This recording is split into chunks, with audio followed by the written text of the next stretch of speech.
नमस्कार मराठी मंडळी. शरद पवारांची प्रकृती बिघडली तर याबाबत सविस्तर जाणून घेण्यासाठी व्हिडिओ पूर्ण पहा आणि जर आपल्या चॅनलला अजून सबस्क्राईब केलं नसेल तर लगेच सबस्क्राईब करून घ्या.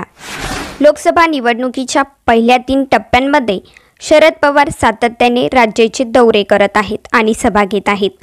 त्यातच राज्यात उन्हाचा कडाकाही वाढलेला आहे. विदर्भ, मराठवाडा, पश्चिम महाराष्ट्रासह अनेक जिल्ह्यांत त्यांनी महाविकास आघाडीच्या उमेदवारांसाठी जाहीर सभा घेतल्या. परंतु या सभांच्या व दौऱ्यामुळे होणाऱ्या धावपळीमुळे त्यांची प्रकृती अस्वस्थ झाली आहे. त्यांना आरामाची गरज असल्याने अखेर त्यांचे सोमवार दिनांक 6 मे या दिवशीचे सर्व दौरे रद्द करण्यात आल्याची माहिती पक्षाकडून देण्यात आली आहे.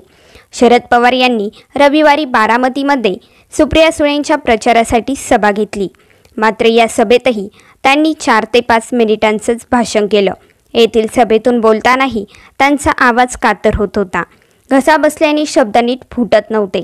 तरीही लेकीसाठी बापाने सभा घेऊन बारामतीकरांना आवाहन केलं.